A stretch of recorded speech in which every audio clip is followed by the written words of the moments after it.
Hello बच्चों, आज हम चैप्टर स्टार्ट कर रहे हैं राइट टू इंफॉर्मेशन एक्ट 2005, है ना। ज्यादा पुराना ये एक्ट नहीं है, रिसेंटली आया है 2005 के अंदर ही।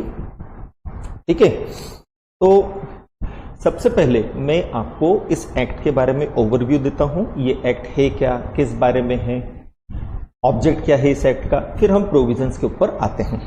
ठीक, तो देखें, सबसे पहले हमें बोला है कि हमारे जितने भी सिटीजन्स हैं, है ना, ये एक्ट जो है ये बेनिफिट प्रोवाइड करता है किसको? सिटीजन्स को। तो ये एक्ट बोलता है हमारे जितने भी सिटीजन्स हैं उन्हें हमने राइट्स प्रोवाइड किए हैं। उन्हें हमने क्या प्रोवाइड किया है? राइट्स प्रोवाइड किया है। क्या राइट प्रोवाइड किया है कि जो भी पब्लिक अथॉरिटी है, जो भी गवर्नमेंट अथॉरिटी है, ठीक है, वो उनसे इंफॉर्मेशन मांग सकता है। ठीक है, वापस से लेते हैं। क्या बोला है कि इस एक्ट के द्वारा जो हमारे सिटीजन्स हैं उन सिटीजन्स को राइट्स प्रोवाइड किए गए हैं। बोले क्या राइट्स प्रोवाइड किए गए हैं? कि बोले जो भी पब्लिक अथॉरिटी है, पब्लिक अथॉरिटी मतलब गवर्नमेंट अथॉरिटी है, पब्लिक सर्वेंट है, जो हमारे ही बिहाफ पर काम कर रहे हैं, हम उनसे इंफॉर्मेशन मांग सकते हैं। कौन सी इंफॉर्मेशन? वो इंफॉर्मेशन जो पब्लिक रिकॉर्ड का पार्ट है ना। ये सारी चीजें मैं एक्सप्लेन करूंगा, पहले मैं आपको ऑब्जेक्ट क्लियर कर रहा हूं। Very first we have started right to information act, है ना। ये एक्ट बोलता है कि हमारे जितने भी सिटीजन्स हैं, basically this act provides right to citizen. तो हमारे जितने भी सिटीजन हैं हमने उन्हें राइट्स प्रोवाइड किया है। क्या राइट प्रोवाइड किया है? कि वो जितनी भी पब्लिक अथॉरिटी हैं, गवर्नमेंट अथॉरिटी हैं, उनसे इंफॉर्मेशन मांग सकते हैं। क्या इंफॉर्मेशन मांग सकते हैं? तो बोले जो भी पब्लिक रिकॉर्ड हैं, पब्लिक रिकॉर्ड मतलब जो भी ऑफिशियल रिकॉर्ड हैं, जो भी गवर्नमेंट के ऑफिशियल रिकॉर्ड हैं, उसमें क्या इंफॉर्मेशन है, वो इंफॉर्मेशन हमें लेने का क्या है? राइट है। क्यों राइट है? गवर्नमेंट किसके बिहाफ पर काम कर रही है? तो बोले पब्लिक के बिहाफ पर काम कर रही है। गवर्नमेंट किसके पैसे से काम कर रही है? तो बोले पब्लिक के पैसे से काम कर रही है। गवर्नमेंट किसके बेनिफिट के लिए काम कर रही है? बोले पब्लिक के बेनिफिट के लिए काम कर रही है। एंड पब्लिक में भी बेसिकली उसके सिटीजन्स, है ना। तो जब गवर्नमेंट हमारे ही बिहाफ पर, हमारे बेनिफिट के लिए, हमारे ही पैसे से काम कर रही है, तो हमें मालूम होना चाहिए कि गवर्नमेंट की जो वर्किंग है उस वर्किंग का हमें क्या बेनिफिट मिल रहा है। गवर्नमेंट की जो वर्किंग है वो वर्किंग किस तरह से चल रही है, गवर्नमेंट की जो वर्किंग है उसकी कॉस्ट क्या है। ठीक है, तो क्योंकि ये कंट्री, अच्छा ये कंट्री किसकी बेटा? ये देश किसका है? हमारा कि वीर जवानों का? तो ये देश किसका है? ये वो देश हमारा है, ये सिटीजन्स का है, ये गवर्नमेंट का देश नहीं है। यहां जितनी भी चीजें हैं भले ही मैनेज गवर्नमेंट कर रही है, बट बेटा गवर्नमेंट है कौन? तो बोले गवर्नमेंट हमारी ही तो इलेक्टेड रिप्रेजेंटेटिव है। गवर्नमेंट है कौन? हमारा ही इलेक्टेड रिप्रेजेंटेटिव है। गवर्नमेंट में होता कौन है? तो बोले गवर्नमेंट के अंदर पॉलिटिशियन होते हैं ना, एमएलएस होते हैं ना। पॉलिटिशियन, नेता जो होते हैं, उन्हें इलेक्ट कौन करता है? बोले हम ही तो करते हैं। वो हमारे ही बिहाफ पर तो कंट्री को चला रहे हैं, हमारे बिहाफ पर चला रहे हैं, हमारे पैसे से चला रहे हैं, हमारे बेनिफिट के लिए चला रहे हैं, वो हमारे ही एजेंट हैं। तो क्या मैं ये कहूं कि हम उनके प्रिंसिपल हैं? बिल्कुल सही है। और अगर हम उनके प्रिंसिपल हैं और वो हमारे ही बिहाफ पर काम कर रहे हैं, तो हमें तो ये राइट मिलना चाहिए ना। बोले क्या राइट मिलना चाहिए? कि वो हमारे बिहाफ पर हमारा सर्वेंट है, हमारा एम्प्लॉय है। गवर्नमेंट एम्प्लॉय पब्लिक एम्प्लॉय होते हैं, सरकारी नौकर होते हैं, पब्लिक सर्वेंट होते हैं। तो जब वो पब्लिक सर्वेंट है और हमारे बिहाफ पर काम कर रहे हैं, तो यार हमें मालूम तो पड़े कि वो क्या काम कर रहे हैं, कैसे काम कर रहे हैं, क्या कॉस्टिंग आ रही है। क्यों? क्योंकि उनकी वर्किंग से हमारी लाइफ सफर करती है। कैसे सफर करती है? आज जैसे मान लो रोड बनाने का कॉन्ट्रैक्ट है, गवर्नमेंट ने किसी कॉन्ट्रैक्टर को दे रखा है ना। 5 साल हो गए उसने रोड खोद के रख रखा है, रोड बन के तैयार नहीं हुआ। अब आने जाने में इनकन्वीनियंस तो हमें हो रहा है ना। हमने तो पूरा टैक्स पे किया है ना, जो रेवेन्यू पे होना चाहिए वो सब रेवेन्यू हमने दिए है ना। फिर हमें बेनिफिट्स मिलने में डिले क्यों हो रहा है? दूसरी चीज, आपने रोड बनाने का कॉन्ट्रैक्ट दिया है तो किसको दिया है? क्या कॉस्टिंग है? ऐसा ना हो कि जो पॉलिटिशियन या जो गवर्नमेंट सर्वेंट काम कर रहे हैं वो पर्सनल इंटरेस्ट में काम करें, rather than protecting interest of citizen, rather than acting in the interest of citizen of India, in the interest of country. ऐसा नहीं होना चाहिए। तो हम चाहते हैं कि गवर्नमेंट की जो भी वर्किंग है उस वर्किंग को हम कंट्रोल करें। इनडायरेक्टली कैसे करेंगे? जब हमें सब तरह की इंफॉर्मेशन होगी। अगर हमें सब तरह की इंफॉर्मेशन नहीं है तो क्या हम कंट्रोल कर पाएंगे? सवाल ही नहीं होता। तो फिर क्या? तो फिर सिटीजन्स को राइट प्रोवाइड किए गए। बोले क्या राइट प्रोवाइड किए गए? बोले राइट टू नो। बोले राइट टू नो मतलब क्या? तो बोले सिटीजन को ये राइट दिया गया। क्या राइट दिया गया कि जो भी पब्लिक अथॉरिटी है, जो भी गवर्नमेंट सर्वेंट है, जो भी गवर्नमेंट अथॉरिटी है, जो पब्लिक सर्वेंट हैं, जो हमारे बिहाफ पर काम कर रहे हैं, तो वो जो भी काम कर रहे हैं उसका रिकॉर्ड रखते हैं ना, उसे ऑफिशियल रिकॉर्ड कहा जाता है, गवर्नमेंट रिकॉर्ड रजिस्टर्स कहा जाता है। सारी इंफॉर्मेशन तो उसी रिकॉर्ड के अंदर होती है। तो हमें ये जानने का राइट है। क्या राइट है? कि गवर्नमेंट के रिकॉर्ड के अंदर क्या इंफॉर्मेशन है, क्या प्लस माइनस हो रहा है, because indirectly it affects our life. हमारा पैसा है, हमारी कंट्री है। आज जैसे राफेल है ना, आज राफेल परचेस किया गवर्नमेंट ने, इतना पैसा लगा दिया, तो मालूम होना चाहिए ना। क्या मालूम होना चाहिए? कि भाई आपने कितने में खरीदा, क्या किया।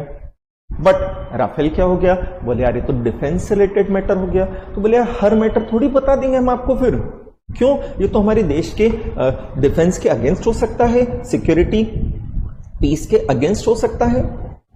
तो ऐसी इंफॉर्मेशन जो हमें जानने का राइट है, क्यों? क्योंकि वो हमारी डेली लाइफ को अफेक्ट करती है, वो इंफॉर्मेशन हमें प्रोवाइड की जाए। इस पर्पज से ये एक्ट बनाया गया है 2005 में, जिसका केवल पर्पस ये है कि जो गवर्नमेंट है उसकी अकाउंटेबिलिटी रहे, उसकी रिस्पॉन्सिबिलिटी रहे। बोले किस तरह से? बोले जब आपको अपना काम सब लोगों को बताना पड़ेगा तो हम चेक कर रहे हैं ना कि भाई गवर्नमेंट ढंग से काम कर रही है या नहीं कर रही है। अब अगर गवर्नमेंट प्रॉपर तरीके से काम नहीं कर रही है तो उसके रिकॉर्ड्स देखकर, उसके अकाउंट्स देखकर, उसकी इंफॉर्मेशंस हमें जब मिल रही है और हम चेक कर रहे हैं कि यार कुछ गड़बड़ी चल रही है, तो ऑब्वियसली हम कोर्ट जाएंगे। कोर्ट रोकेगा किसको? गवर्नमेंट को इस तरह के काम करने से। आप समझ रहे हो मेरी बात? तो as a good citizen we are having right to know each and everything about our country. And country हमने किसके हाथों में सौंप रखी है? बोले गवर्नमेंट के हाथों में सौंप रखी है। गवर्नमेंट के बिहाफ पर काम कौन कर रहे हैं? तो बोले जो गवर्नमेंट अथॉरिटी होती है, जो पब्लिक सर्वेंट होते हैं, जो पब्लिक अथॉरिटी होती है, वो काम कर रहे हैं। बोले यार वो क्या काम कर रहे हैं? उन्हें बोलो ट्रांसपेरेंसी मेंटेन करें। उन्हें बोलो ट्रांसपेरेंसी मेंटेन करें। ट्रांसपेरेंसी मतलब क्या? Full and complete disclosure of all material facts. Transparency मतलब क्या? Full and complete disclosure of all material facts. बोले इसका मतलब क्या? तो बोले जो भी ट्रांजेक्शन आप कर रहे हो ना, कर तो सिटीजन के बिहाफ पे रहे हो ना, तो उनको बताने में आपको दिक्कत क्या है? उन्हीं के पैसे से कर रहे हो ना, उन्हीं के बेनिफिट के लिए कर रहे हो ना, उन्हीं के आप एजेंट, उन्हीं के आप सर्वेंट हो ना, तो उन्हें बताने में आपको प्रॉब्लम क्या है? आप सारी चीजें बताओ। इससे होगा क्या? गवर्नमेंट की अकाउंटेबिलिटी, गवर्नमेंट की भी रिस्पॉन्सिबिलिटी रहेगी। कल से वो भी जिम्मेदार मानी जाएगी। अगर किसी भी तरह से गड़बड़ होती हो तो लाखों करोड़ों रुपए के ब्रिज बना दिए, मालूम पड़ा साला 2 साल नहीं चला, वो टूट गए। यार ऐसे कैसे? क्या मटेरियल यूज किया आपने? सीमेंट लगाई, रेत लगाई, क्या किया? कौन से कॉन्ट्रैक्टर को ठेका दिया था जो एक ही बारिश के अंदर सारी रोड उखड़ गई? जैसे डेवलपमेंट अथॉरिटीज होती हैं, इंदौर डेवलपमेंट अथॉरिटी है, भोपाल डेवलपमेंट अथॉरिटी है, मुंबई है, म्युनिसिपल कॉर्पोरेशन है, तो ये भी गवर्नमेंट अथॉरिटी, ये भी हमारे बिहाफ पर काम कर रही हैं। अब ये प्लॉट का अलॉटमेंट करती हैं, तो ऐसा ना हो कि वो गवर्नमेंट अथॉरिटी अपने अपने वालों को सारी चीजें दे दें, जबकि जनरल पब्लिक के पास कोई चीज जा ही ना पाए। तो हम चाहते हैं आप काम कर रहे हो हमारे बिहाफ पर, ये बहुत अच्छी बात है, बट अपनी वर्किंग में ट्रांसपेरेंसी मेंटेन करो, full and complete disclosure of all material facts करो, ताकि पब्लिक का आप में भरोसा जमा रहे, ताकि आप गलत काम कर रहे हो पब्लिक आपको टोक सके, ट्रांसपेरेंसी रहे, ये बेसिक पर्पस है। और इसी राइट को रिकॉग्नाइज करते हुए, कॉन्स्टिट्यूशन के इसी राइट को रिकॉग्नाइज करते हुए, सिटीजन्स को ये राइट प्रोवाइड करते हुए हमने ये एक्ट बनाया जिसका नाम क्या है, राइट टू इंफॉर्मेशन एक्ट 2005।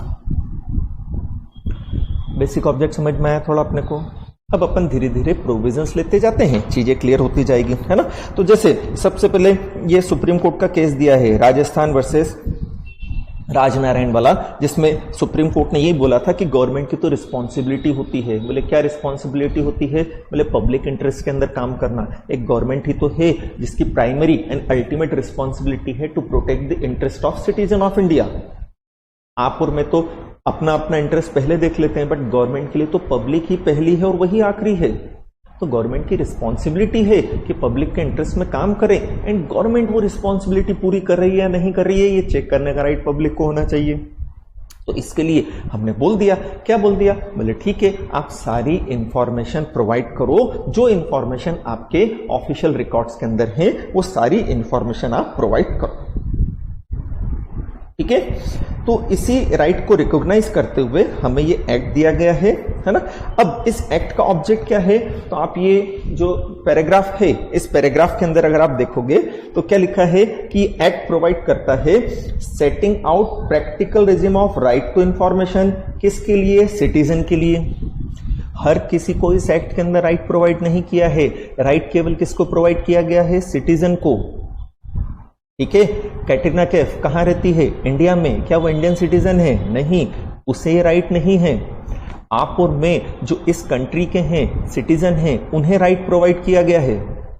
ठीक, तो सिटीजन्स को हम इंफॉर्मेशन तक एक्सेस देना चाहते हैं। कौन सी? जो पब्लिक अथॉरिटी के पास है, ताकि क्या रहे? ट्रांसपेरेंसी मेंटेन रहे, ताकि क्या रहे? अकाउंटेबिलिटी रहे। किसमें? पब्लिक अथॉरिटी के वर्क में।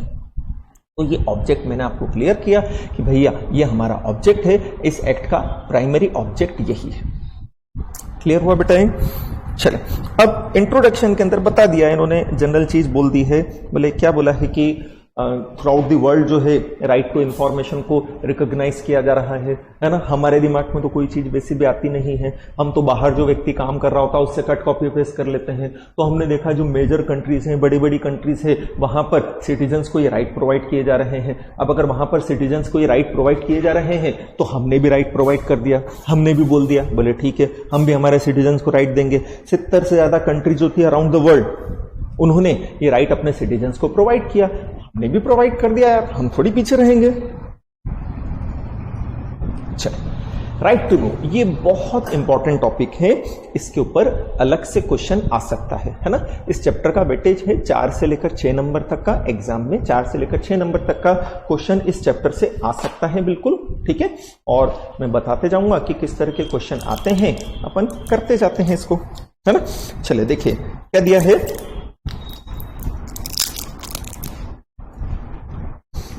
Right to no. इसमें एक भी सेक्शन नहीं है, इसमें ये जो राइट टू नो दिया हुआ है इसमें केवल क्या दिए हैं, हमें बेसिक प्रोविजन दिए हुए हैं, है ना। चलो, ये सबसे पहले बताया है कि राइट टू नो या राइट टू इंफॉर्मेशन, ये दोनों एक ही चीज है। पहले तो आप ये समझ के चलो, राइट टू नो बोलो या राइट टू इंफॉर्मेशन बोलो, बोथ आर सेम थिंग, ठीक। दूसरी चीज, ये राइट केवल किसको दिया है? सिटीजन्स को दिया है। तीसरी चीज किसके अगेंस्ट दिया है? पब्लिक अथॉरिटी के अगेंस्ट या गवर्नमेंट एम्प्लॉयज के अगेंस्ट दिया है। फोर्थ राइट क्या है कि गवर्नमेंट अथॉरिटी के रिकॉर्ड्स में, गवर्नमेंट अथॉरिटी के रिकॉर्ड्स में जो भी इंफॉर्मेशंस हैं वो इंफॉर्मेशन पब्लिक को प्रोवाइड की जाए, पब्लिक का वो इंफॉर्मेशन लेने का क्या है? राइट है, ठीक है। अब बोले ये राइट रिकॉग्नाइज किया गया सुप्रीम कोर्ट के द्वारा, कौन से केस के अंदर? ये RP Limited versus Indian express का केस दिया हुआ है ना। इस केस में कोर्ट का ये कहना था राइट टू नो हमारा फंडामेंटल राइट है। इस केस में कोर्ट का यही कहना था कि राइट टू नो हमारा क्या है? फंडामेंटल राइट है, ठीक है। अब कॉन्स्टिट्यूशन ऑफ इंडिया हमने पढ़ा है, कॉन्स्टिट्यूशन क्या बोलता है कि बोले सभी सिटीजन्स को हमने फंडामेंटल राइट्स प्रोवाइड किए। कॉन्स्टिट्यूशन ही बोलता है ना, क्या बोलता है कि सभी सिटीजन्स को हमने क्या प्रोवाइड किए? तो बोले फंडामेंटल राइट्स प्रोवाइड किए हैं, ठीक है। अब जो फंडामेंटल राइट्स हैं उसमें एक फंडामेंटल राइट है आर्टिकल 21 में, आर्टिकल 21 जिसका नाम है राइट टू लाइफ, आर्टिकल 21 जिसका हेडिंग है राइट टू लाइफ। ठीक, तो सुप्रीम कोर्ट का कहना था कि ये जो राइट टू नो है, राइट टू इंफॉर्मेशन है, सुप्रीम कोर्ट का ये कहना था कि ये जो राइट टू नो है, ये राइट टू इंफॉर्मेशन है, ये कोई नया राइट नहीं है। It is a right associated with right to life as provided under article 21 of constitution of India. Repeat करता हूं, इनका क्या कहना था, बोले राइट टू नो कोई नया राइट नहीं है, रिकॉग्नाइज हम इसे अभी कर रहे हैं, इसकी वैल्यू अब हम रिकॉग्नाइज कर रहे हैं, इसे हाईलाइट हम अभी कर रहे हैं। बट ये राइट ऑलरेडी सिटीजन्स का राइट है, जो कि कौन से राइट के अंदर इंक्लूडेड है, तो बोले जो राइट टू लाइफ है, जो कहां दिया हुआ है, बोले आर्टिकल 21 के अंदर दिया हुआ है। आर्टिकल 21 के अंदर जो राइट टू लाइफ दिया है, बोले राइट टू लाइफ मतलब क्या, बोले जीवन जीने का अधिकार। राइट टू लाइफ मतलब क्या, जीवन जीने का अधिकार। जीवन जीने का अधिकार मतलब केवल ये नहीं कि हमें जिंदा रहने का अधिकार है, कि हमें कोई मार नहीं सकता। राइट टू लाइफ या जीवन जीने के अधिकार में it includes all those things which makes the life meaningful. Right to life includes all those things which makes the life meaningful. Right to life includes all those things which are necessary to enjoy the life with human dignity, with convenience। आप समझ रहे हो मेरी बात?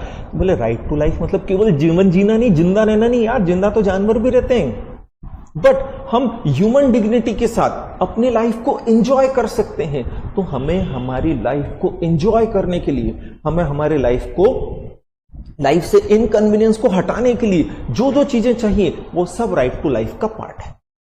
ठीक, अब government हमारे behalf पर काम कर रही है एंड गवर्नमेंट के फंक्शन हमारी लाइफ को अफेक्ट करते हैं। जब गवर्नमेंट के फंक्शन हमारी लाइफ को अफेक्ट कर रहे हैं तो हमें मालूम होना चाहिए ना क्या कि गवर्नमेंट किस तरह से काम कर रही है, ताकि हम हमारी लाइफ को अकॉर्डिंगली मैनेज कर सकें।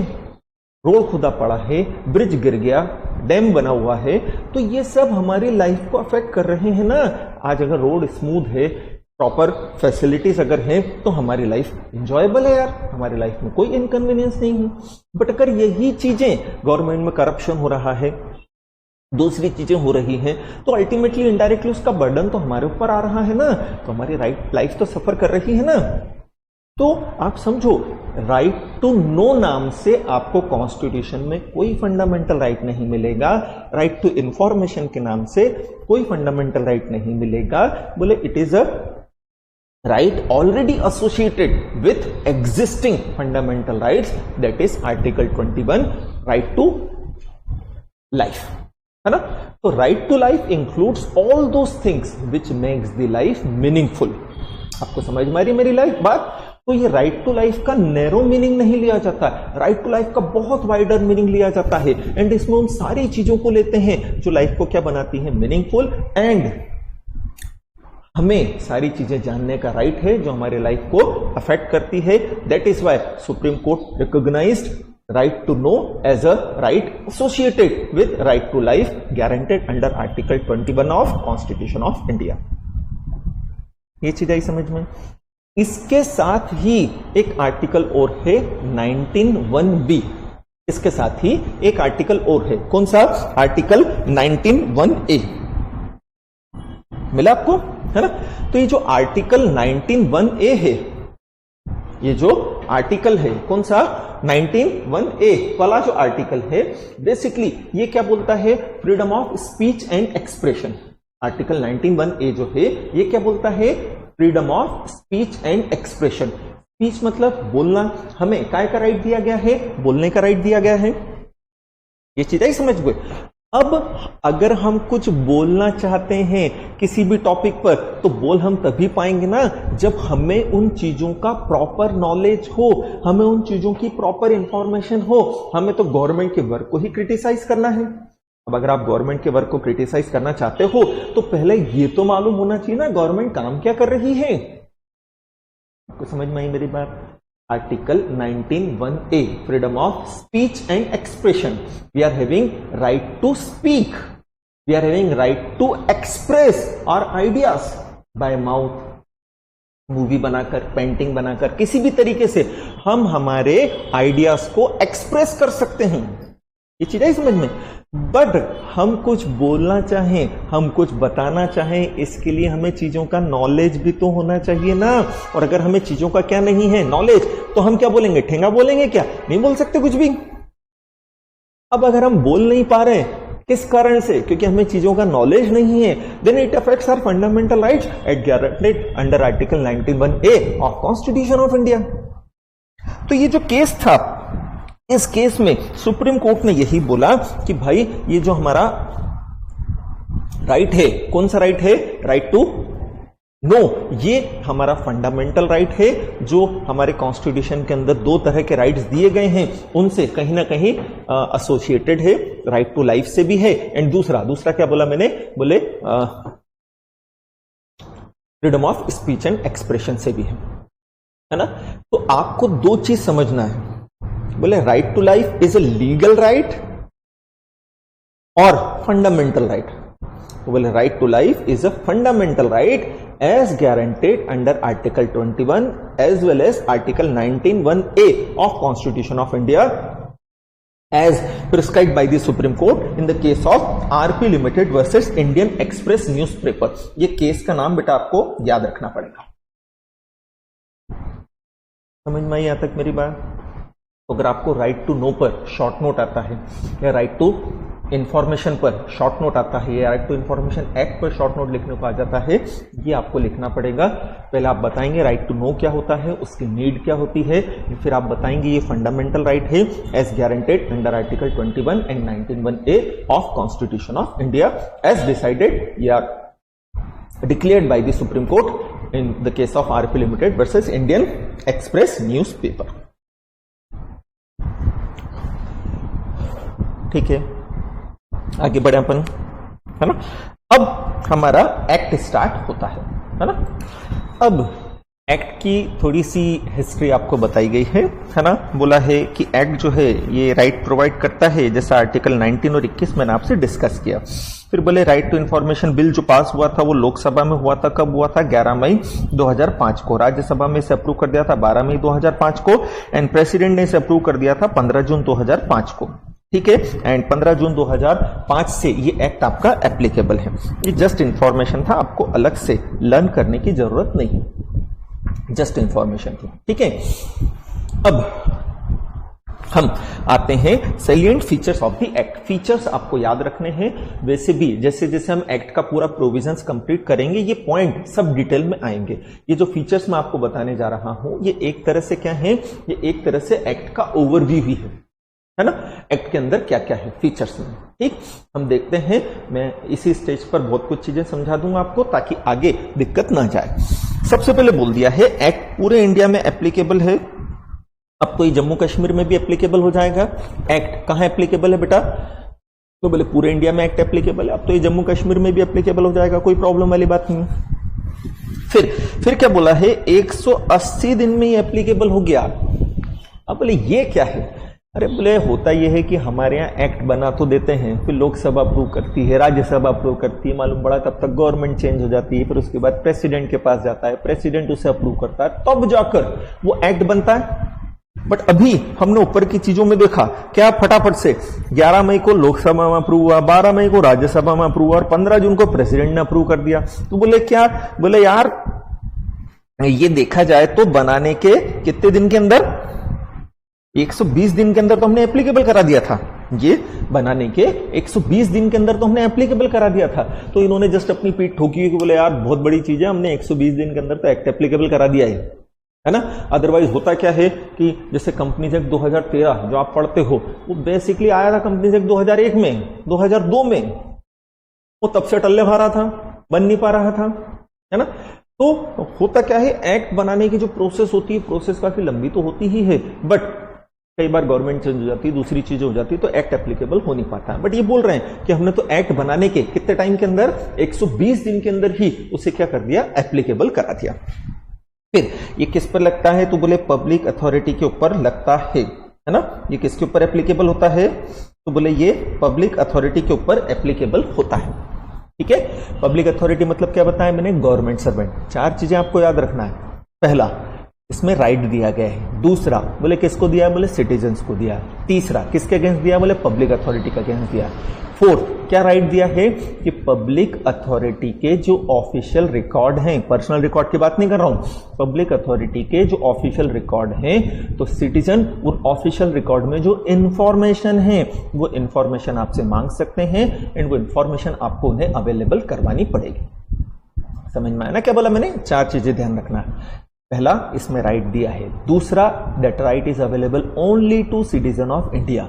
तीसरा, that right is available against public authority, not each and every person, only against public authority. And fourth, right क्या है, बोले राइट सेज कि citizens are having right to demand information residing in public record. ठीक है, तो इस चीज को अगर हम देखें तो ये बोला है ये किसके ऊपर एप्लीकेबल होता है, तो बोले ये पब्लिक अथॉरिटी के ऊपर एप्लीकेबल होता है।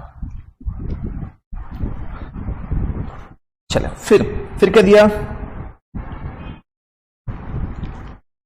बोले ये राइट किसको अवेलेबल है, तो बोले राइट अवेलेबल है सिटीजन्स को, है ना। तो ये राइट किसके अगेंस्ट अवेलेबल है, तो बोले राइट अवेलेबल है पब्लिक अथॉरिटी के अगेंस्ट। आप जो इंफॉर्मेशन मांगोगे वो केवल किससे मांग सकते हो, पब्लिक अथॉरिटी से, प्राइवेट पर्सन से नहीं मांग सकते। आप मेरे से इंफॉर्मेशन मांगोगे, मैं अवेलेबल नहीं कराऊंगा, मैं पब्लिक अथॉरिटी नहीं हूं। हाँ, आप गवर्नमेंट सर्वेंट से इंफॉर्मेशन मांगोगे, उसे इंफॉर्मेशन देना पड़ेगी। आप गवर्नमेंट सर्वेंट से ये भी पूछ सकते हो, भाई तेरी इनकम का सोर्स बता। क्यों, कई बार केस आते हैं ना कि इनकम से ज्यादा अगले के पास क्या है, असेट। कैसे है, ऑब्वियसली करप्शन किया है, ब्राइब ली है उसने। बट आप मेरे से मेरी इनकम पूछो, मैं नहीं बताऊंगा। आप मुकेश अंबानी से उसकी इनकम पूछो, वो नहीं बताएगा। क्यों, वो पब्लिक अथॉरिटी नहीं है। यहां रिस्पॉन्सिबिलिटी किसकी है, केवल पब्लिक अथॉरिटी की है, हर किसी की रिस्पॉन्सिबिलिटी नहीं बताई गई है। एंड राइट किसको दिया है, बोले सभी सिटीजन्स को राइट दिया है। कैटरीना कैफ को राइट नहीं है क्या, कैटरीना कैफ अपनी है, नहीं, वो कहां की है, इंग्लैंड की, सलमान की नहीं है, वो इंग्लैंड की है। ठीक है, तो जब वो इंग्लैंड, पाकिस्तान, उसकी मदर इंग्लैंड की थी, फादर पाकिस्तान का था, है ना। भले she is residing in India but she is not having citizenship in India. Alia Bhatt, उसके पास भी इंडियन सिटीजनशिप नहीं है। तो we are not here to protect all the persons, we are here to protect only citizen of India. Government की first and primary liability is towards citizen of India. ठीक है, तो सिटीजन को right है, वो बोल सकते हैं यार हमें इंफॉर्मेशन दो, आपको देना पड़ेगी। फिर जो इंफॉर्मेशन है ना, अब होता क्या है कि हम गवर्नमेंट अथॉरिटी से इंफॉर्मेशन मांग रहे हैं। हम किससे इंफॉर्मेशन मांग रहे हैं बेटा, गवर्नमेंट अथॉरिटी से। अब गवर्नमेंट के अंदर काम किस तरह से होते हैं, बोले यार गवर्नमेंट के अंदर तो मेरी वो राउंड बता देते हैं, बना देते हैं। बोले क्या मतलब है, मालूम पड़ा मुझे, मान लो इंदौर डेवलपमेंट अथॉरिटी है, आईडी है ना। अब मुझे वहां कोई इंफॉर्मेशन चाहिए, मैं वहां पर कोई इंफॉर्मेशन लेने गया। अब वो होगा क्या, मेरे को एक डिपार्टमेंट से दूसरे डिपार्टमेंट में, एक अथॉरिटी के पास से दूसरे अथॉरिटी के पास चक्कर लगवाता रहेगा। ठीक है, मेरा मेरी गो राउंड बन जाएगा, मैं घूमता फिरूंगा, मिलेगा मेरा हाथ में कुछ भी नहीं। तो बोले क्या, बोले आप एक काम करो, पब्लिक अथॉरिटी की एक ड्यूटी बना दी, बोले आप एक काम करो, पीआईओ का अपॉइंटमेंट करो। ठीक है, क्या बोला है आपको, बोले आप पीआईओ का अपॉइंटमेंट करो। पीआईओ, पीआईओ मतलब क्या हुआ, पब्लिक इंफॉर्मेशन ऑफिसर, है ना। पीआईओ मतलब क्या हुआ बेटा, तो बोले पब्लिक इंफॉर्मेशन ऑफिसर। बोले क्यों बनाए हम पब्लिक इंफॉर्मेशन ऑफिसर, बोले यार मुझे कोई भी इंफॉर्मेशन चाहिएगी ना तो मैं डिपार्टमेंट के पास जाके नहीं मांगूंगा। मुझे जिस गवर्नमेंट अथॉरिटी से इंफॉर्मेशन चाहिए, उस डिपार्टमेंट का जो भी पीआईओ होगा, उस डिपार्टमेंट का जो भी कौन होगा, पीआईओ, मैं तो उसके पास जाऊंगा कि भाई मुझे ये इंफॉर्मेशन चाहिए, वो मुझे इंफॉर्मेशन ला कर देगा, मैं नहीं भटकूंगा। मुझे मालूम है गवर्नमेंट की वर्किंग कैसे होती है, आप मुझे चक्कर लगवाते रहोगे सब दूर, नहीं, मैं नहीं लगवाऊंगा। तो क्या, अब गवर्नमेंट कितने तरह की हो गई बेटा, दो तरह की हो गई। कौन कौन सी हो गई, एक तो हो गई सेंट्रल गवर्नमेंट, दूसरी कौन सी हो गई, स्टेट गवर्नमेंट। ठीक है, तो स्टेट गवर्नमेंट भी अपने जितने भी डिपार्टमेंट्स हैं, स्टेट गवर्नमेंट जो है वो अपने जितने भी डिपार्टमेंट है सबके लिए पीआईओ अपॉइंट करेगी। अब वो पीआईओ किसका है, स्टेट गवर्नमेंट का, तो तो वो क्या कहलाएगा, एसपीआईओ। एसपीआईओ मतलब स्टेट पब्लिक इंफॉर्मेशन ऑफिसर, समझ में आया आपको। एंड सेंट्रल गवर्नमेंट भी क्या करेगी, अपना पीआईओ अपॉइंट करेगी, वो क्या हो जाएगा, सीपीआईओ। सीपीआईओ मतलब central public information officer, PIO है ना, पीआईओ मतलब पब्लिक इंफॉर्मेशन ऑफिसर। तो भाई सेंट्रल गवर्नमेंट भी अपने जितने भी डिपार्टमेंट है ना उनके लिए एक पीआईओ अपॉइंट करेगी। तो जो सेंट्रल गवर्नमेंट वाला पीआईओ है उसके आगे सी लगा दो, वो क्या हो गया, central PIO, central public information officer. इसी तरह से जितनी भी स्टेट गवर्नमेंट है ना वो भी क्या करेंगी कि उनके जितने भी डिपार्टमेंट्स हैं सब डिपार्टमेंट्स के लिए पीआईओ का अपॉइंटमेंट करेगी। तो उनका जो पीआईओ रहेगा वो पीआईओ क्या हो जाएगा, एसपीआईओ। एसपीआईओ मतलब स्टेट पब्लिक इंफॉर्मेशन ऑफिसर।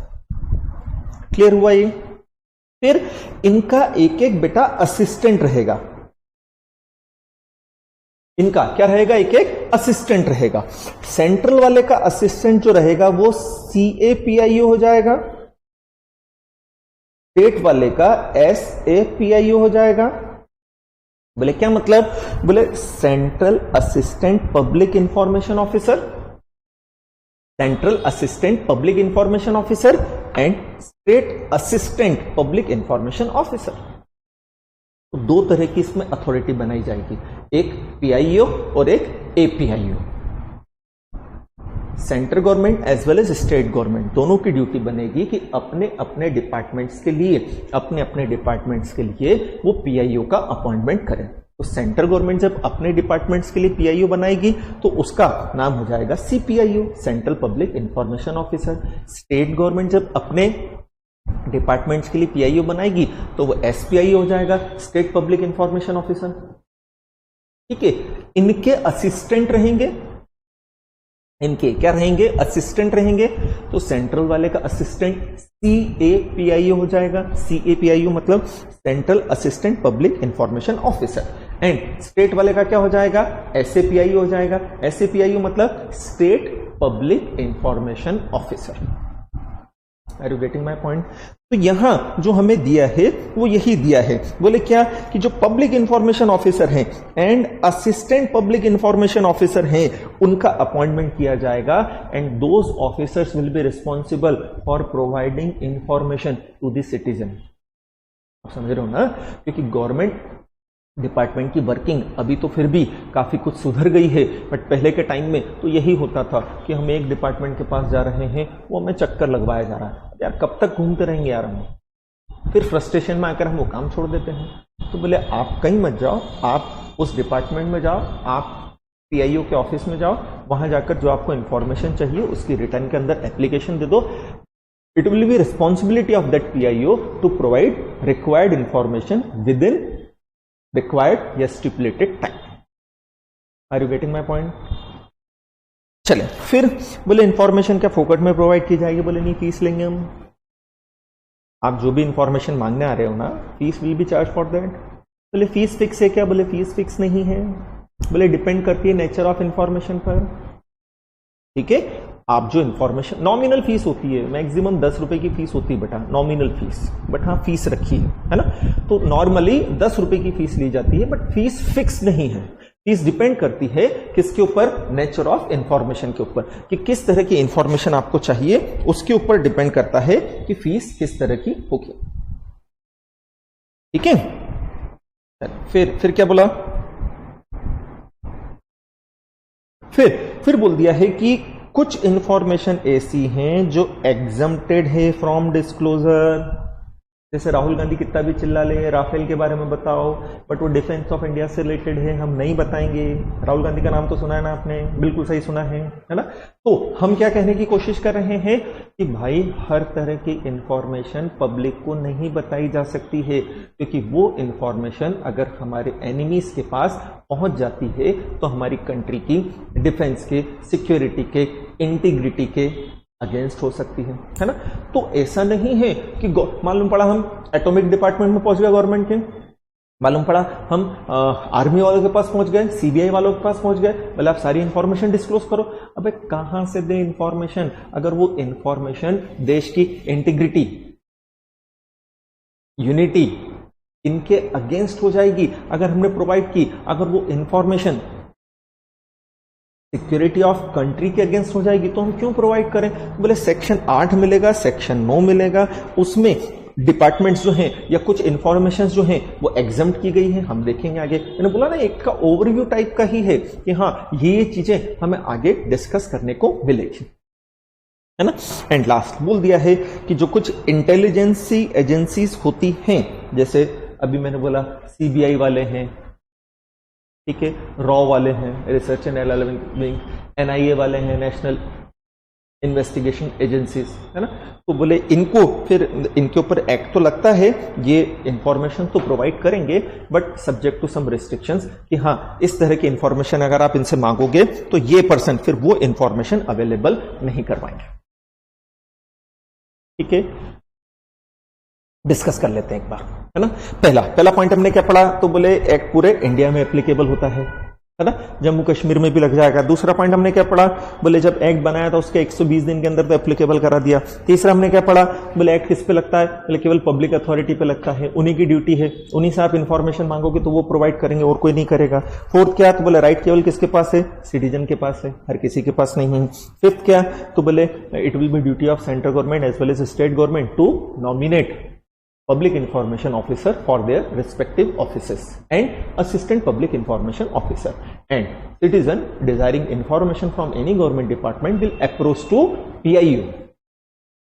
ठीक है, फिर क्या बोला? बोले फीस है बट फीस फिक्स नहीं है, depends on nature of information, है ना। फिर कुछ इंफॉर्मेशन ऐसे हैं जिन्हें एग्जम्प्ट किया है एंड कुछ डिपार्टमेंट ऐसे हैं जिनको हमने कुछ इम्यूनिटी प्रोवाइड की है कि आप अपनी सारी इंफॉर्मेशन देने के लिए बाउंड नहीं हैं।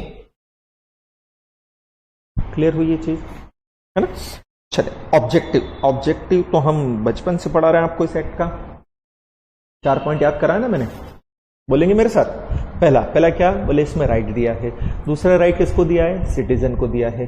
तीसरा किसके अगेंस्ट दिया है? पब्लिक अथॉरिटी के अगेंस्ट। फोर्थ राइट क्या है? कि भाई जो सिटीजन है वो पब्लिक अथॉरिटी से डिमांड कर सकता है कि आपके ऑफिशियल रिकॉर्ड में जो इंफॉर्मेशन है वो इंफॉर्मेशन हमका दे दे ठाकुर, वो मांग सकते हैं और वह इंफॉर्मेशन आपको उन्हें अवेलेबल करानी पड़ेगी।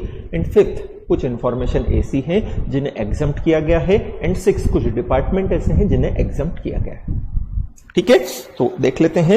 एक्ट का ऑब्जेक्ट ये दिया है, सबसे पहले सभी सिटीजन्स को राइट दिया है, एंड हमने इसमें प्रैक्टिकल रिजिम मतलब क्या होता है? सिस्टम। मतलब क्या होता है? सिस्टम। तो हमने एक प्रैक्टिकल सिस्टम प्रोवाइड किया है जिसमें सिटीजन्स को सिक्योर किया गया है कि वो इंफॉर्मेशन जो किसके पास है बेटा? पब्लिक अथॉरिटी के पास ले सके। एंड मैंने बताया था ना ऑब्जेक्ट क्या है? अकाउंटेबिलिटी एंड ट्रांसपेरेंसी मेंटेन करना in the working of public authority. अरे आ रहा है, समझ में आ रहा है? ठीक है, नेक्स्ट अब हम डेफिनेशंस पे आ रहे हैं। ठीक, अब हम डेफिनेशन देख रहे हैं एक एक की एक्ट के अंदर जो इंपॉर्टेंट टर्म्स दी है उनका मीनिंग क्या है, एक एक कर लेते हैं हम। सबसे पहले डेफिनेशन हमें दी हुई है पब्लिक अथॉरिटी की। अब आप समझ सकते हो इस स्टेज पर जाकर कि पब्लिक अथॉरिटी की डेफिनेशन का इंपॉर्टेंस क्या है। मतलब पब्लिक अथॉरिटी की डेफिनेशन का इंपॉर्टेंस इसी चीज से है कि जो पर्सन, जो अथॉरिटी पब्लिक अथॉरिटी की कैटेगरी में आएगी, उनकी क्लास के अंदर आएगी, उसी की ड्यूटी बनती है आपको इंफॉर्मेशन देने की। उससे आप इंफॉर्मेशन मांगोगे तो इंफॉर्मेशन दी जाएगी। हर किसी से आप इंफॉर्मेशन मांगोगे तो नहीं मिलेगी। मैंने बोला ना, मेरे से कोई मेरी इंफॉर्मेशन मांगोगे मैं नहीं दूंगा। आप मुकेश अंबानी से कोई इंफॉर्मेशन मांगोगे, नहीं देगा। आप अमिताभ बच्चन से कोई इंफॉर्मेशन मांगोगे, वो नहीं देगा। क्या वो पब्लिक अथॉरिटी है? नहीं। बट हाँ, ये नेता हैं, गवर्नमेंट सर्वेंट हैं, इनसे आप मांगो कि गवर्नमेंट के बिहाफ पर आप जो ट्रांजैक्शन कर रहे हो उसकी इंफॉर्मेशन अवेलेबल कराओ, इन्हें झक मार कर देना पड़ेगी। ये देने से मना नहीं कर सकते। ठीक है, तो पब्लिक अथॉरिटी के अंदर बोल दिया है क्या? कोई भी अथॉरिटी या बॉडी या इंस्टीट्यूट, 3 चीज दी है ना। क्या बोला है? कोई भी अथॉरिटी है, कोई भी बॉडी है, कोई भी इंस्टीट्यूट है जो सेल्फ गवर्नमेंट भी हो, स्टैब्लिश की गई हो या कॉन्स्टिट्यूट की गई हो इनके द्वारा। सिंपल वर्ड में पब्लिक अथॉरिटी का मतलब बोलूं तो गवर्नमेंट सर्वेंट होता है। सिंपल वर्ड में अगर मैं पब्लिक अथॉरिटी का मतलब बोलूं तो कौन होता है? गवर्नमेंट सर्वेंट होता है ना। अब गवर्नमेंट सर्वेंट होते कौन हैं? जो कॉन्स्टिट्यूट किए जाते हैं, जो बनाए जाते हैं किसके द्वारा? गवर्नमेंट के द्वारा। गवर्नमेंट किसके द्वारा बनाई गई है? कॉन्स्टिट्यूशन ऑफ इंडिया के द्वारा। कॉन्स्टिट्यूशन वाला चैप्टर पढ़ा है ना हमने, उसमें हमने यही देखा था कि जो कॉन्स्टिट्यूशन है उसी से सारी चीजें बनाई गई हैं। तो इन्होंने बोल दिया कोई भी अथॉरिटी हो, नाम से मतलब नहीं है, किसी भी तरह की बॉडी हो, किसी भी तरह का इंस्टीट्यूट हो जो स्टैब्लिश किया जाए या कॉन्स्टिट्यूट किया जाए, मिला आपको वर्ड? क्या बोला? जो स्टैब्लिश किया जाए या कॉन्स्टिट्यूट किया जाए, किसके द्वारा? कॉन्स्टिट्यूशन ऑफ इंडिया के द्वारा। किसके द्वारा? बोले पार्लियामेंट के द्वारा। किसके द्वारा? स्टेट लेजिस्लेशन के द्वारा या एप्रोप्रिएट गवर्नमेंट के द्वारा। क्या आपको ये पॉइंट्स देखकर स्टेट की डेफिनेशन याद आती है? क्या आपको ये पॉइंट देखकर स्टेट की डेफिनेशन याद आती है? स्टेट की डेफिनेशन क्या थी? कॉन्स्टिट्यूशन का आर्टिकल 12 पढ़ा था ना हमने, जिसमें हमने स्टेट की डेफिनेशन देखी थी। उसमें क्या था? स्टेट मतलब central government and parliament of India, state government and state legislation, local and other authority. तो यहां पर भी तो यही बोला है। बोले क्या बोला है? कि बोले कॉन्स्टिट्यूशन के द्वारा डायरेक्टली बनाई गई हो, जैसे सुप्रीम कोर्ट कॉन्स्टिट्यूशन के द्वारा डायरेक्टली बनाया गया है, state government central government constitution के द्वारा डायरेक्टली बनाई गई है। फिर पार्लियामेंट बनाए, हमने बोला था आपको पार्लियामेंट किसके बिहाफ पर काम करती है? सेंट्रल गवर्नमेंट के बिहाफ पर। तो अगर पार्लियामेंट के द्वारा बनाया गया है तो भी है। फिर स्टेट लेजिस्लेचर, स्टेट लेजिस्लेचर किसके बिहाफ पर काम करता है? बोले स्टेट गवर्नमेंट के बिहाफ पर काम करता है, बोले उसने बनाया है तो भी चलेगा। And last appropriate government. Appropriate government central government भी हो सकती है, स्टेट गवर्नमेंट भी हो सकती है, डिपेंड करता है कि हम किस तरह का ट्रांजेक्शन कर रहे हैं उस पर। ये चीज क्लियर हुई आपको, है ना? तो पब्लिक अथॉरिटी में वो अथॉरिटी, बॉडी और इंस्टीट्यूट आएंगे। पब्लिक अथॉरिटी में वो अथॉरिटी, बॉडी और इंस्टीट्यूट आएगा विच वॉज एस्टेब्लिश्ड और constituted by constitution of India, by parliament और स्टेट लेजिस्लेचर और appropriate government. Definition can be asked in the examination. Next, record. बोले यार रिकॉर्ड की डेफिनेशन क्यों दी है ना? तो आपको मैंने बताया था कि सिटीजन के पास राइट होता है कि वो पब्लिक अथॉरिटी से इंफॉर्मेशन मांग सकती है जो इंफॉर्मेशन पब्लिक रिकॉर्ड का हिस्सा हो। कौन सी इंफॉर्मेशन मांग सकती हैं? जो इंफॉर्मेशन पब्लिक रिकॉर्ड का हिस्सा हो वो इंफॉर्मेशन मांग सकती है ना। तो अब इसलिए ये देखना जरूरी है ना रिकॉर्ड का मतलब क्या। आप समझ रहे हो मेरी बात कि रिकॉर्ड का मीनिंग हम क्यों पढ़ रहे हैं? सिंपल वर्ड में तो रिकॉर्ड का मतलब वही है। बोले क्या है रिकॉर्ड का मतलब? वही रजिस्टर, बुक्स, रिकॉर्ड्स। फिजिकल रूप में लो तो सॉफ्ट कॉपी में ले लो तो हमारा कंप्यूटर है, फ्लॉपी है, सीडी है, डीवीडी है, जिसमें कोई भी इंफॉर्मेशन रिकॉर्ड की जा सकती है, सेव की जा सकती है, स्टोर की जा सकती है। पहले आप सिंपल लो। बोले रिकॉर्ड का मतलब क्या? बोले रिकॉर्ड मतलब जहां इंफॉर्मेशन रहती है यार। बोले इंफॉर्मेशन कहां रहती है? बोले बुक्स ऑफ अकाउंट्स है, रजिस्टर है, फाइल्स हैं। बोले इलेक्ट्रॉनिकली भी हो सकती है। बोले बिल्कुल हो सकती है ना यार। बोले अगर इलेक्ट्रॉनिकली है तो क्या? बोले इलेक्ट्रॉनिक के केस में आपके सीडी के अंदर हो गया, आपके सॉफ्टवेयर के अंदर हो गया, हार्ड डिस्क के अंदर हो गया। ठीक है, अब इसको ध्यान में रखते हुए हम पढ़ते हैं। बोले रिकॉर्ड क्या? बोले कोई भी डॉक्यूमेंट हो सकता है, मैन्युस्क्रिप्ट हो सकती है, फाइल हो सकती है। आप अगर रिकॉर्ड का ऑब्जेक्ट समझ गए हो तो ये समझने में कोई दिक्कत नहीं जाएगी आपको, है ना। फिर क्या बोला? माइक्रोफिल्म, ये सब सॉफ्ट कॉपी वाला गए। माइक्रोफिशर हो गया, स्माइल हो गया, है ना। फिर इमेज या इमेजेस हो सकती है और कोई भी मटेरियल जो कंप्यूटर के द्वारा प्रोड्यूस किया जा सकता। फिर बोलूंगा सिंपल वर्ड में रिकॉर्ड का मतलब समझे। रिकॉर्ड मतलब वो प्लेस होता है जहां इंफॉर्मेशन रहती है। रिकॉर्ड मतलब वो प्लेस होता है जहां पर इंफॉर्मेशन रहती है। Any place where information resides. Information कहां मिलेगी? बोले डॉक्यूमेंट में मिलेगी, रजिस्टर में मिलेगी, फाइल में मिलेगी, सीडी में मिलेगी, हार्ड डिस्क में मिलेगी, पेन ड्राइव में मिलेगी। तो सॉफ्ट कॉपी भी हो सकती है, हार्ड कॉपी भी हो सकती है, दोनों तरह के डॉक्यूमेंट्स हो सकते हैं, है ना। इंफॉर्मेशन, बोले इंफॉर्मेशन मतलब क्या? बोले वो चीज जो रिकॉर्ड के अंदर रह रही है। इंफॉर्मेशन मतलब क्या? तो बोले वो चीज जो कहां रह रही है? रिकॉर्ड के अंदर रह रही है। वो क्या कहलाती है? बोले वो इंफॉर्मेशन कहलाती है यार। वो इंफॉर्मेशन ही तो हमें लेनी है। हमें आपके रजिस्टर से मतलब थोड़ी, रजिस्टर में क्या लिखा है वो हमें चाहिए। रजिस्टर में क्या लिखा हुआ है वो हमें चाहिए। समझ रहे हो मेरी बात? तो हमें आपकी पर्सनल इंफॉर्मेशन या हमें आपके रजिस्टर से मतलब नहीं है. We need whatever you have written in that register, whatever information is residing in that register, we need that information only. तो देखें, इंफॉर्मेशन मतलब बोल दिया, कोई भी मटेरियल हो सकता है, किसी भी फॉर्म में हो सकता है, रिकॉर्ड है, डॉक्यूमेंट में हो सकता है, मेमोज में, ईमेल्स में, ओपिनियंस हो सकती है, advice, press release, circulars, orders, logbook, contract, report, paper, ये वो सब कुछ फिजिकल, सॉफ्टवेयर, सभी तरह की चीजों को टाइम इंक्लूड कर लिया है बेटा, रिकॉर्ड की डेफिनेशन के अंदर इंक्लूड किया है. ये चीज आई समझ में अपने को, है ना.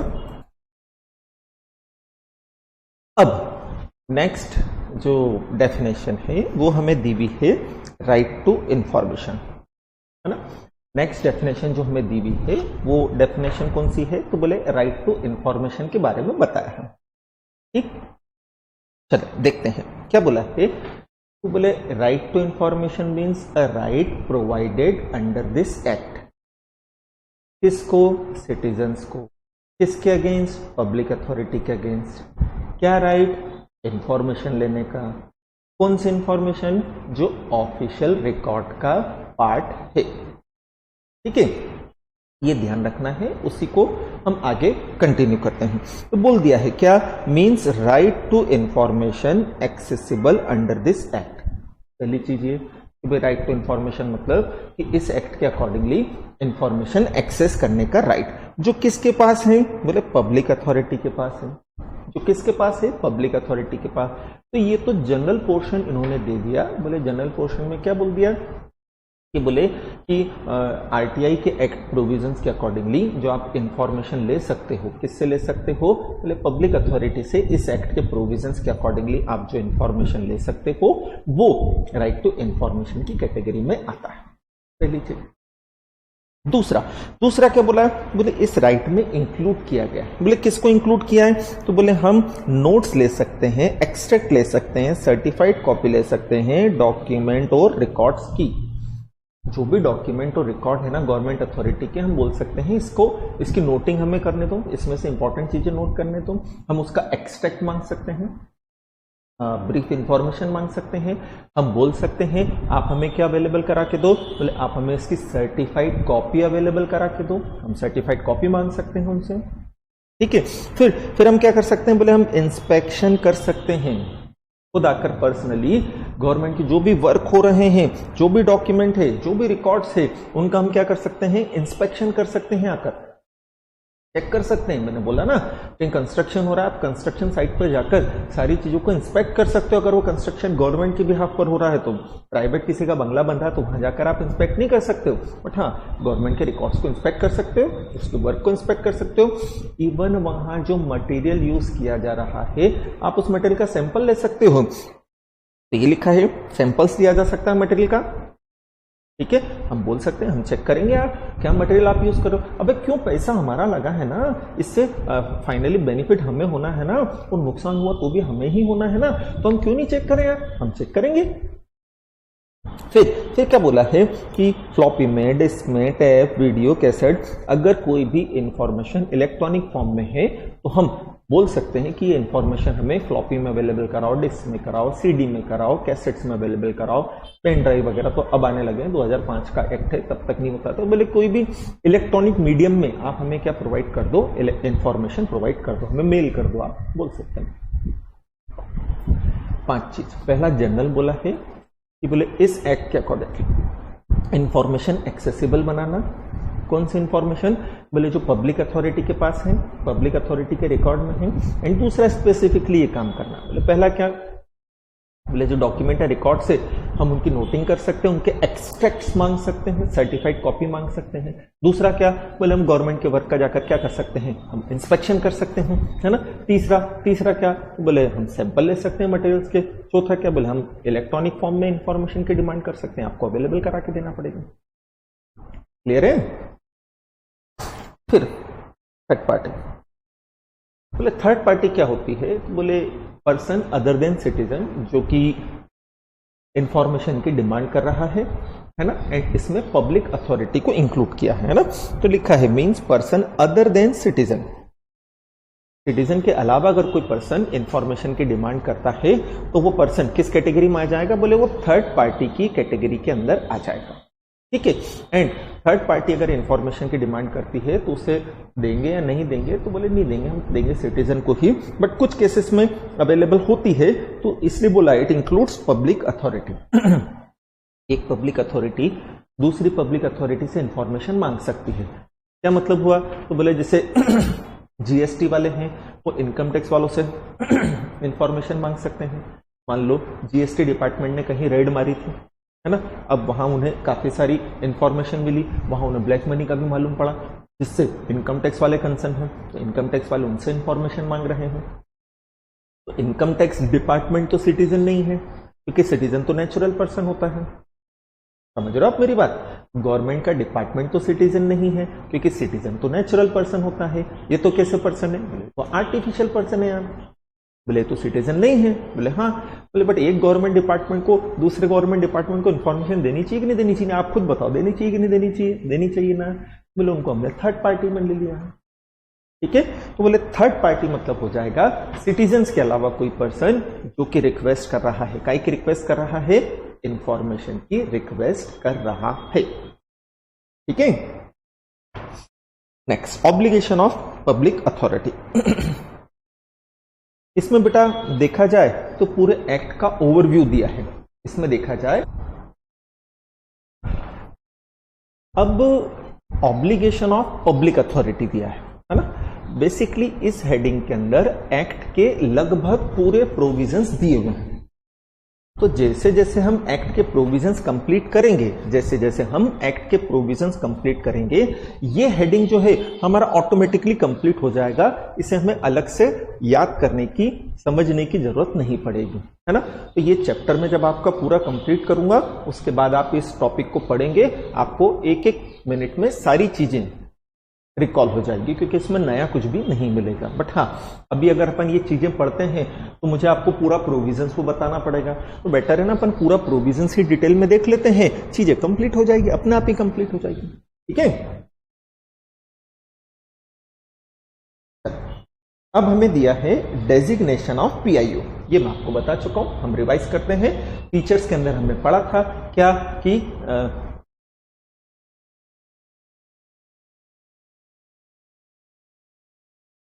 तो कहां गया, ये पढ़ा था ना हमने, क्या होना चाहिए, बोले पब्लिक इंफॉर्मेशन ऑफिसर होना चाहिए, है ना। तो पब्लिक इंफॉर्मेशन ऑफिसर रहेगा, ठीक, एंड सेंट्रल का भी रहेगा, स्टेट का रहेगा। सेंट्रल वाले को क्या बोलेंगे हम, सीपीआईओ, स्टेट वाले को क्या बोलेंगे हम, एसपीआईओ। फिर इनका क्या रहेगा, एक असिस्टेंट रहेगा, उसे क्या बोलेंगे, सीएपीआईओ। स्टेट वाले को क्या बोलेंगे, एसएपीआईओ। ठीक है, तो ये चीज हमारी हो गई थी, है ना।